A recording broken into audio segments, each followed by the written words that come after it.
Hey everyone, it's the Ioniq guy, and you join me on this snowy day for my 1 year of ownership review of my 2022 Hyundai Ioniq 5 SEL all-wheel drive, seen here in beautiful digital teal.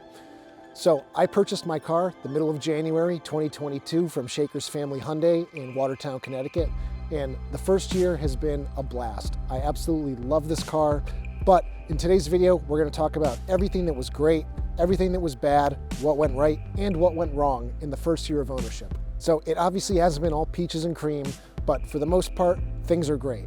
So if you're interested in finding out what it's like to live with a Hyundai Ioniq 5 for a year, stay tuned. So in my first year of ownership, I've put about 15,000 miles on the car, just under about 14,800 miles. That's more miles than I typically drive in a year, but I'm doing a lot of videos for the channel, and I did take one long 1,000-mile road trip that I wouldn't normally take in any other year. So that's the reason why I drove a little bit more this year, but I'm so glad that I got to do it in such a comfortable, quiet car. This car is just second to none in terms of comfort. The cabin is dead quiet, the seats are very comfortable, this thing soaks up bumps very well. It's not the most sporty car, that's what the Hyundai Ioniq 5N is going to be for, but when you throw this thing into sport mode, it can go, and you can really have some fun in those twisties. So in terms of things that I've done to the car since I bought it, obviously you can tell the tint on the front windows more or less matches the rear windows. The front windows don't come like this from the factory. I asked the tint shop to try and match the best that they could to the rear windows, so I really like the look of it now with the fully tinted side windows. I'm still riding on the same Michelin Primacy all-season tires. They've still got some life left in them, but I'll probably be looking to update them to something more EV specific this year. I know these do have the foam for quieting down, but Hankook, which is another Korean company, just announced their line of Ion branded EV specific all-season tires, so I might look at upgrading into those. So I did have one little minor mishap this summer. I curbed the front passenger wheel and scraped up some of this silver facing on the wheel here. It's not super noticeable. The black section that did get dinged up, I was able to just paint that in with some Sharpie, and you can barely notice it now. But that is really the only mishap I've had with the car all year. I have not experienced the 12-volt battery issue that I've covered in many videos already this year. So that is great because a lot of people are starting to have that issue, long-term owners that haven't experienced that yet. And if you're not familiar with what that issue is, I'll have a link in the description. But in a nutshell, the 12-volt battery that runs the stereo, all the screens, all the low-voltage DC electronics in the car is not getting charged properly from the high-voltage battery pack. And it's getting so low that the battery is basically dying. And once the battery gets to a certain level, it isn't charged anymore. And at that point, it can't be brought back to life. The only option is to replace the battery entirely at that point. But service techs from Hyundai are saying that there's issues with the electronics. There's a constant 7 or 8 amp draw on the battery. And for whatever reason, the car isn't deciding to charge it. And this is leading to some owners of 2022 Ioniq 5s having Hyundai buy back their cars, and some other owners are even pursuing the lemon laws in their states to force Hyundai to take the cars back. It's very unfortunate. It does seem like it's affecting a small number of owners at this point, but I hear every day from more and more long-term owners who never had the issue are starting to have the problem now. They're starting to have the issue out of the clear blue, and I'm just praying that it doesn't happen to me because I really don't want to deal with that. So over the last year, I have averaged 3.1 miles per kilowatt hour. And when you look at this accumulated info screen, you kind of got to take it with a grain of salt because I'm making a lot of YouTube videos in this car. I routinely have the car powered on. That does add to the timer here. This timer isn't accurately reflecting how many hours the car has actually been moving and driving. A lot of these hours have just been me sitting in my yard with the car running, shooting videos for you guys. So if you base average speed off of this information, it's not going to be remotely accurate. So I'm not going to give you guys that number because it's probably not going to be accurate. The accurate number here to look at is 3.1 miles per kilowatt hour, which is relatively good. That gives me an average range of about 240 miles. So I would say that's relatively accurate. In the wintertime, I'm seeing a little bit more than 200 miles of range. And in the summertime, I'm seeing closer to 290, 300 miles of overall range. So 240 sits somewhere in the middle there, and that's just about right. So in terms of range, the range has been perfectly adequate for me and my lifestyle. We don't do a lot of road tripping. And when we do, it's here in the Northeast United States where there is a decent amount of DC fast charging, especially if you're going south from Connecticut. Going north gets a little more iffy when you get up into Vermont, New Hampshire, and Maine. If you're in the tri-state area or south, there are so many DC fast chargers. You have plenty of options for charging. With the infrastructure deal signed last year and money starting to trickle into states for them to develop their own DC fast charging networks, so as more and more DC fast chargers come online, road tripping is going to get easier and easier for EV owners. One of the reasons why we didn't camp with my teardrop trailer this summer is just the fact that towing a trailer with an EV right now is a pain in the butt. Because when you get to a charging station, none of them, at least around here, are pull-through.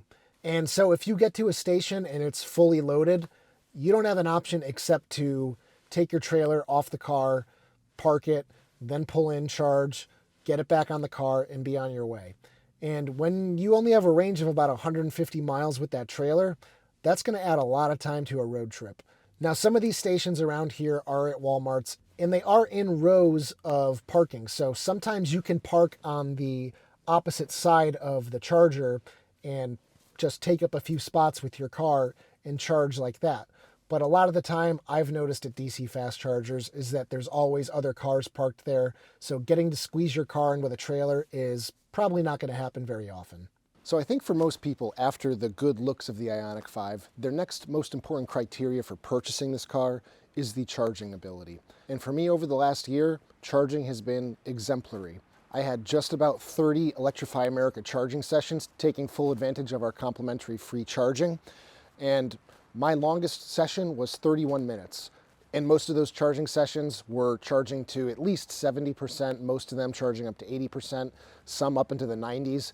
But one nice thing about this car is even if you're on a 150 kW Electrify America station, this will charge up to 175 kilowatts. So even if you get to an EA station and you can't plug into a 350, you're still going to get very good charging speeds on a 150 kW unit. So I did do some math and have some rough numbers for you guys about how much I've saved in terms of fuel this past year. So with my car's 14,600 plus miles and an average efficiency of 3.1 miles per kilowatt hour, that means I've used about 4,731 kilowatt hours of energy to do that distance. And factoring in how much charging I did at Electrify America, which you can download through their app, I charged 1,431 kilowatt hours at Electrify America. Now keep in mind that number is a little inflated because there are charging losses at the station, and in the winter you're using the battery heater to warm the battery pack while charging, so that number is a little inflated. But this is the best I can do with the numbers that I have. So when I go ahead and subtract that 1,430 kilowatt hours from my total usage for the year, that brings me down to 3,300 kilowatt hours that I charged at home. And at my home, I pay 22 cents per kilowatt hour all in after all the fees and everything. So that brings my total cost to travel just about 15,000 miles to $782.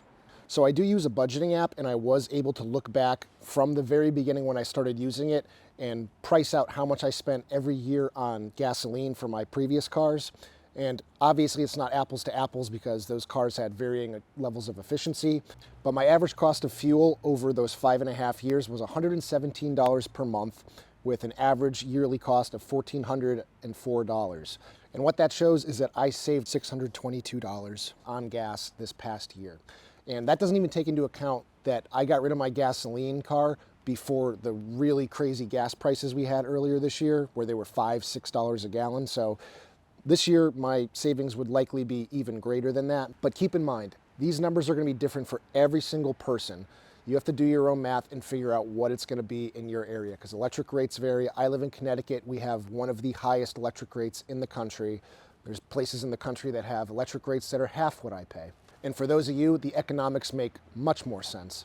And in fact, January 1st of 2023, our electric supplier raised our price almost double. So now it's going to cost roughly 32 cents per kilowatt hour all in after all the fees. And with that big of a price hike, this car is kind of reaching price parity in terms of charging versus buying gasoline, because gas prices have dropped and electric rates are going up. So it's unfortunate, but just based on economics, you might not be able to say an electric car is cheaper than fueling a gas car going forward. But the market is always changing, it's very volatile. So I'm quite happy with the savings, and that also doesn't take into account that had I still had my gas car, I would have had to pay for 2 oil changes, which would have likely cost me about $100. I did them all myself, but raw materials for an oil change these days are about $50 for synthetic oil and a good filter.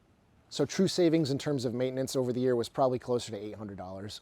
One of my favorite features about the Ioniq 5 compared to some other EVs is the paddle shifters. I love being able to, on the fly, adjust my level of regen. And this car has so many options. You have I-pedal, which is basically one pedal driving. In I-pedal mode, you can just modulate the accelerator, and if you time it right, you can come to a complete stop without moving your foot off of the pedal. So I drive most of the time in I-pedal just because I've gotten so used to one pedal driving. I really like it. But there are other options. If you're going down a steep grade, you can shift into level 1, 2, or 3 and let the car kind of modulate itself going down a very steep hill. There's also auto regen, where it will maintain a safe distance between the car in front of you while also slowing down the car. And it's also based on terrain as well and turns. So that kind of is more taking the guesswork out of it. I don't typically drive in auto mode. I just like using I-pedal. I really like having these right at my fingertips whenever I want them. So the lighting on the car has been relatively good. It's not the best lighting system in the world, but regardless, they're headlights, they light the road. They just have some features that I wish they had. They don't auto level, they don't turn in corners, which my last car had, and that was actually a really nice feature that I never had before, but I got really used to it. It was really nice, especially around here, out in the woods where there's deer everywhere, lots of twisty roads, so there's lots of opportunity to hit things that you don't really see directly in front of you. But it does have auto high beams, and they work really well. So whenever I'm driving at night, I typically just put them in auto mode unless I'm on the highway and just let them do their thing. They respond very quickly. So no massive complaints there, but I do just all around wish they were better lights.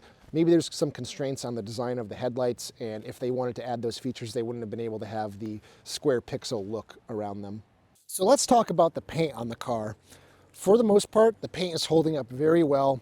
I hand wash my car. I never bring it through an automatic car wash, and if I did, I would take it through a touchless, but the paint looks good. I do have one small rock chip here on the hood, and unfortunately I haven't been able to find a touch-up pen in digital teal. I need to do more of an effort to try and find that and track that down, because this is down to the primer, so I want to get that filled in soon. But other than that, the paint looks really good. All the black plastic trim on the car still looks really good. Now, I know for a fact that owners of limited trims that have all the silver plastic, it doesn't look as good as the unpainted black. So a good example of this is down here on the front bumper, where you can see all these little black specks. Those are where rocks chipped the paint off of the black plastic. So you're seeing that black plastic underneath the silver paint. And on limited trims, all this black here, this is all silver painted black plastic. So the limited trim is going to show a lot more rock chips versus mine that just has the solid black plastic trim pieces. And I kind of like that about the SEL. Another thing you'll notice that I changed on the car is the front and rear emblems. These are made by Best EV Mod. I've done a lot of review videos on their accessories for the Ioniq 5 in the last year. I thought this was a cool addition. I like the look of it over the Hyundai logo. Obviously, it's personal taste. I know a lot of you really dislike this, but I wanted something to make my car mine, and this was the first thing that came to mind. So I'm keeping these on my car. Another thing that I changed on my car is the wiper blades. The stock wiper blades on the 2022s were absolutely abysmal. I can't speak to the 2023s, but maybe they changed them out to a different manufacturer or supplier. But I changed these out to Bosch Icons, and I haven't looked back. These are now a year old. I have not changed them, and they still work very well. I probably will replace them at some point this year, but for right now, they're still doing their job really well. I'll have a link in the description if you're interested in purchasing those. Another item that I added to my car is these door edge guards, and these just have a double-sided adhesive on the inside of the door, and they just wrap around the door edge, and they do fade and become more opaque over time. They are crystal clear the day you install them, but ultraviolet light attacks everything. So these have become more opaque, a little bit faded. So you can change them out every year or so, but they do a very good job of protecting your door edges from, say, the walls of your garage, which my garage is fairly tight. My girlfriend and I both park in there, so sometimes the door is bumping into the walls, and I have this there just to protect the edges and prevent some paint chipping.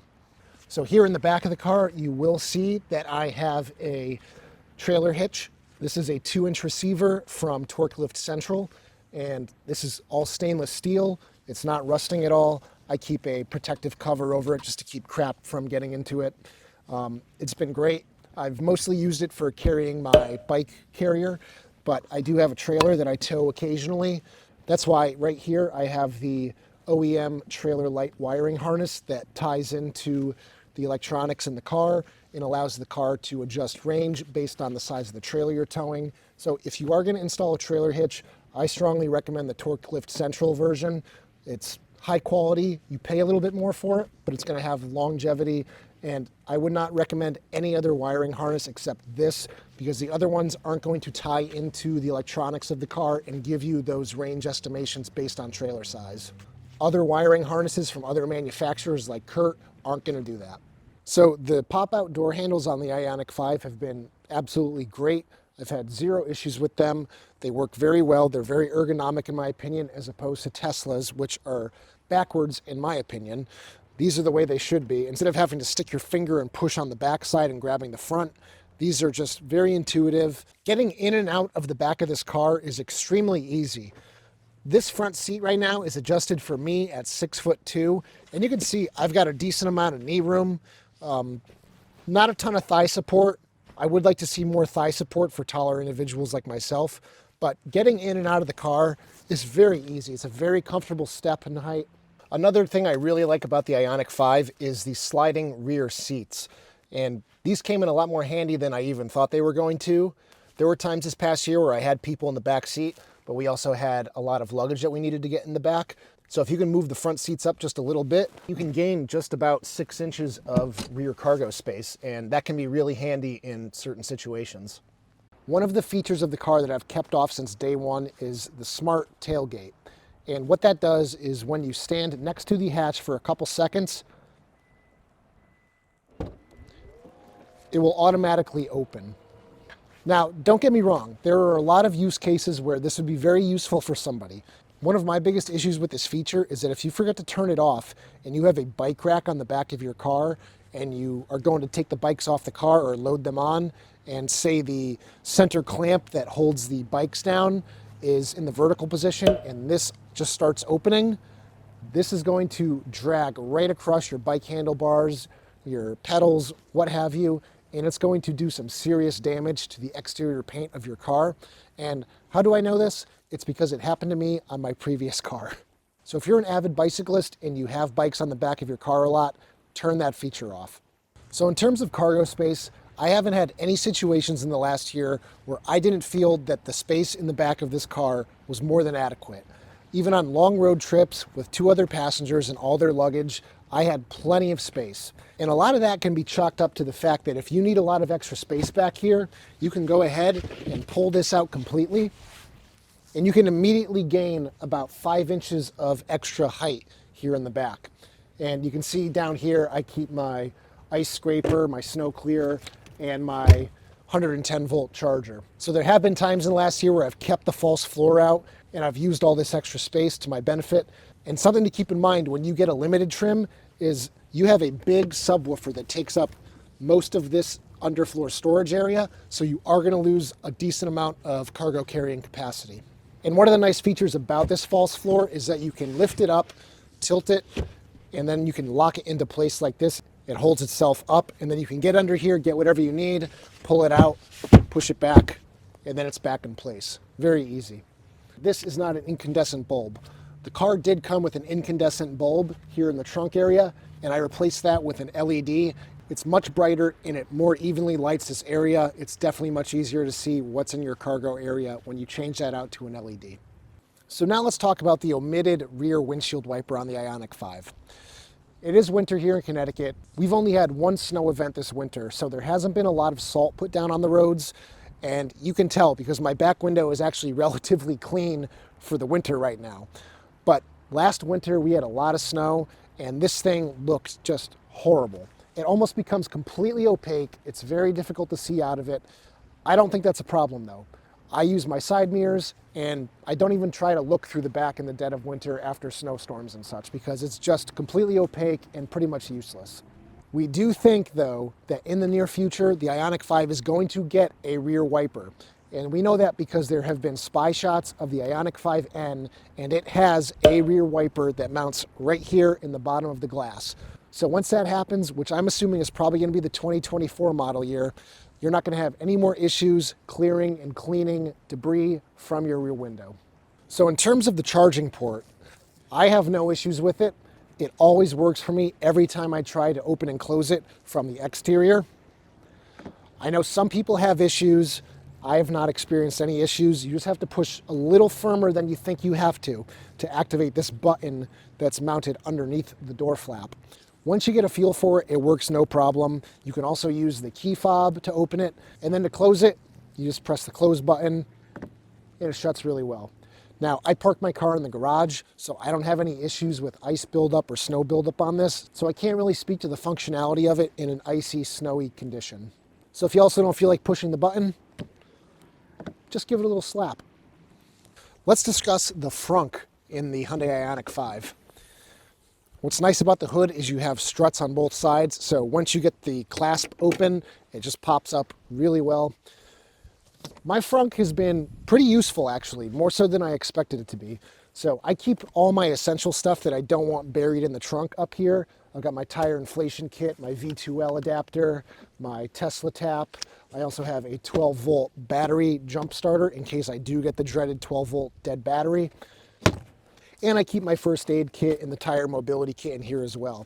And this is just a good home for them all to live. They fit in there perfectly. And then I don't have to go digging through the trunk to get at them.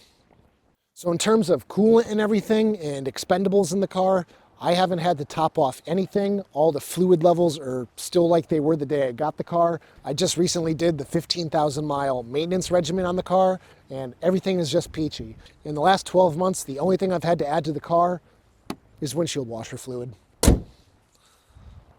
So if you're anything like me, you were probably disappointed after you purchased your Hyundai Ioniq 5 and realized that there was no overhead storage for your sunglasses. So I solved that problem with the Hyundai Ioniq 5 magnetic eyewear holder. It simply clips onto the magnetic area next to the driver display, and your sunglasses go right onto it. These are 3D printed in PETG and will not soften in the heat of your car. They utilize a 1 1/4 inch rare earth magnet that keeps them securely on your dashboard, and a strip of Velcro protects the frames of your glasses. These will work well with thick plastic frame glasses, such as Ray-Ban Wayfarers, but not so much with wireframe glasses like aviators. These are available for $20 plus shipping at the link below in white or black. Thanks for checking them out. Now let's talk about the interior of the Ioniq 5. So as you can see, I have the light colored interior with the dark green accents on the dashboard and the door panels. And everything is more or less looking very good. The light color interior is actually surprisingly easy to take care of. I just use Mrs. Meyer's cleaning spray on a microfiber towel on any part that's just showing some dinginess or grime. I just spritz it on, or I spray it on the microfiber and I just give it a quick wipe down and boom, completely clean. Granted, I'm just one person. Occasionally my girlfriend's in the car with me, but we don't have kids, we don't have dogs. So I'm sure those things make a much bigger mess than I'm capable of making. So keep that in mind. But for me and just one other person, it's very easy to keep clean. Now in terms of material quality, the only issue that I have inside the car, and it's not so much an issue as it is a stupid mistake that I made, is on the middle section of the door panels here, this recycled plastic type material, it is bubbling off because the adhesive underneath has given way. And that is mostly for me testing a product from Best EV Mod that I do not recommend any of you ever install in your car. And that is a plastic wood trim looking cover to stick on this section.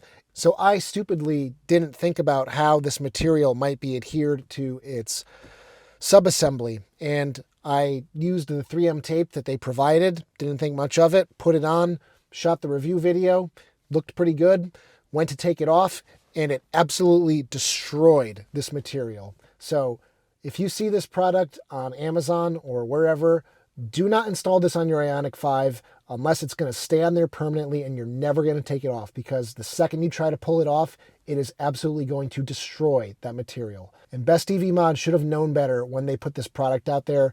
I do not recommend it. They should take it down from Amazon because it is going to mess up people's cars. The steering wheel looks really good. I like the fact that it's a darker gray. It doesn't show grime whatsoever. I don't have any nicks or anything in the leather. It's holding up very well. It's a big, comfortable, chunky steering wheel. It's got bolsters at 10 and 2, which I really like. And after a year of driving this car, I do really like the fact that it has an open bottom here and it's flat. So you can drive with one hand down at 6 o'clock, and it's really comfortable doing that, especially when you have Highway Drive Assist 2 activated and you're on a long drive. You can just sit back, put your hand down low, arm on the door rest, and just cruise. This car is a spectacular highway cruiser. So let's talk software updates for the Ioniq 5. Over the last 12 months, we've received 2 infotainment updates and 1 major update to the powertrain. So let's talk about the infotainment updates. Those were just standard map updates to add more destinations into the system. They also changed around some of the settings, moved them to different areas. They also added some new ambient sounds that come stock from the factory. And those are there if you don't feel like listening to music or the radio. You can just listen to a nice ambient soundscape in the background. So in December 2022, Hyundai did release a big drivetrain update to 2022 all-wheel drives that allows for battery preconditioning. And on long drives, this allows you to warm the battery up in cold weather so that you can get really good DC fast charging speeds from places like Electrify America or EVgo. I have multiple videos on it, so if you're interested, check out my library of previous videos because there's a few on the topic. The lower center USB port that's used for Apple CarPlay and Android Auto, a lot of owners have had issues with it. I personally had issues when I was using the Motorola MA1 wireless Android Auto adapter, as well as the CarLinkit wireless Apple CarPlay adapter. And it got to the point where it was happening every 10 minutes. I couldn't even drive to work without it happening 2 or 3 times. And I work relatively close to my home. So I decided to go back to the wired route. I just have a lightning cable for my iPhone, and it's worked flawlessly since. I don't have all the facts, but I think a lot of these issues go back to those wireless adapters, and using a high quality USB cable has completely eliminated the issue. So for those of you who have been having issues with your USB port, I would suggest going back to a wired configuration and just calling it a day.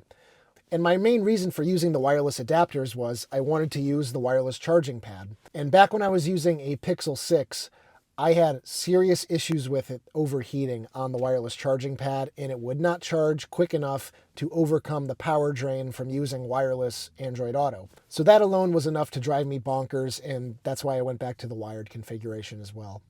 And I think a lot of that overheating has to do with the fact that there's an overhang over the charging pad, so whatever heat is generated through the process of wireless charging, it can't properly dissipate and escape that area, so it just builds up and it overheats the phone. The heating system in here works really well. It cools down quickly, it heats up quickly, so no complaints in terms of HVAC. The heated steering wheel in this car is fantastic. It heats up really quick. The seat heat warmers are really good. They get your lower back as well as the seat bottom, and they warm you up really quickly. No issues there. One thing I really do miss, though, is those ventilated seats. This material is imitation leather, and it does get fairly hot in the summertime. And when you're wearing shorts, your legs get sticky and they stick to the fake leather. So having the ventilated seats would have been really nice, but just not worth the extra $6,000 stepping up to the limited trim for me. Something on the interior that routinely bugs me is the fact that the rear door child locks, there's a button right here next to the driver, and it's kind of proud of the other buttons, so it's really easy to accidentally activate it. There's been examples of people trying to get out of my back seat and saying, why don't the doors work? And then I look down and realize, oh, I accidentally turned on the child locks for the doors. I really think the old way of doing it, where on the door itself you had that little switch you would flip, but I'm not a parent, so I don't know. Maybe this is a much more ideal situation than using those little switches on the doors. So now let's talk about the safety systems in the car. They've worked really well for me over the last year. Highway Drive Assist does have its little quirks that aren't always super ideal, but for the most part, the driving system does work pretty well on the highway. Despite it saying that it has machine learning to learn your driving techniques and your style, I don't really notice it following what I'm inputting to it. There are times on the highway where it is just completely all over the lane lines. It's not staying in its lane. And it kind of just does it out of the blue. There's no real rhyme or reason as to why it's doing it. It's happened to me in perfectly clear weather, plenty of ambient light. I don't know why it just isn't picking up the lane lines or correcting itself based on what it's seeing. So there are instances where it doesn't work perfectly, but it does work well enough that it does alleviate a lot of your stress when you're driving for long distances. You obviously still have to be cognizant of what's happening around you, but it definitely does alleviate some of the stress on long journeys. The blind spot monitors work great. The lane warning system works really well. I typically keep it off though. It's just one of those nanny systems that I don't like to use. Automatic emergency braking works quite well. There have been several instances where it has helped me and prevented a collision, so it's definitely paid for itself in that regard. Now let's talk about the parking sensors, because I have a bone to pick with the parking sensors. The rear parking sensors work great. I back into my garage every day. They tell me exactly when I stop and no issues. My big issue is with the front parking sensors. I don't know how they're calibrated or what their logic is, but there'll be times when I'm sitting at a traffic light behind another car and just out of the clear blue sky, they decide to go beep, beep, beep, beep, beep. And it happens quite often, and it's really annoying. I really hope Hyundai can figure that one out, because it is just so annoying when you're sitting there and it's just blaring in your ears. I really hate that about the front parking sensors. After that happens, usually I hit the button on the dashboard and turn them off so it doesn't happen again on that drive, but that does reactivate every time the car is powered off and powered back on. So that is unfortunate. Something else that bugs me, when you have a trailer hooked up to the Ioniq 5, and when the trailer lights are hooked up to the car knows there's a trailer attached, but for some reason it doesn't disable the rear parking sensors and it screams. It goes berserk. The second you put the car in reverse when you're doing a maneuver with your trailer, it's just beeping, beeping, beeping. You turn them off, you go back into drive to remaneuver, and then you go back into reverse, and then they automatically turn back on again. And beep, beep, beep, beep, beep. It's very annoying. I really wish that was a setting or just something that they knew you don't need when you have a trailer attached. So that's just something that really bugs me. Now let's talk about the sound system. The sound system, as I said 6 months ago, is pretty lackluster. There's nothing to write home about. I just spent a week with the limited trim, and even that is a pretty mediocre sound system. I've had much better in previous cars. For the price of this car, it really should have a better sound system. The EV6, at a similar price point as my SEL, has a 14-speaker sound system, and I'm sure it sounds much better. This has 6 speakers and no subwoofer, no center channel, nothing. It's just really basic, and it shows. So if you're a real audiophile, look at the EV6, because the sound system here is not great. I'm not a big fan of it. So it's really unfortunate that such a great car has such a mediocre sound system. And tying into that sound system, when I have music on that has a decent amount of bass, I have some really bad door rattles on the passenger side of this car. I even went so far as to take the front passenger door panel apart to try and find the culprit to what was causing the vibrating sound at high bass volumes. I couldn't find it. It drives me crazy. I am going to bring it into Hyundai relatively soon to let them try and find it and deal with it. But some door rattles have come to light in the last 6 months. So before I bought my Ioniq 5, I had test driven a Volkswagen ID4, and I was really on the fence about which car to go with. So a year ago, I almost became the ID guy, and I'm happy that I went with the Ioniq 5, but the seats on the ID4 I thought were much more comfortable at the time. They were big, wide, cushy, really plush seats, versus these are a little bit more on the firm side, and the side bolsters are definitely more aggressive. And I'm fairly wide, so the first time I took the car out for a test drive, I just found it super uncomfortable. But now that I've owned the car for a year, the seat is broken in a little bit. I do not find it tight anymore. The side bolsters hug me really well, and I think seat comfort is fantastic in this car. The amount of leg room and especially knee room, if you're a taller person like me, the fact that you have this big open area next to your right knee is really nice. Something I noticed when I was driving the limited trim for a week is that the headrests in there are much softer. These ones are like rocks compared to the limited trim. When you are in the relaxation seat mode and you're reclined backwards, they just really absorb your head nicely. In here, they're relatively hard, but they're still fairly comfortable. Now, the glove box in this car is absolutely massive.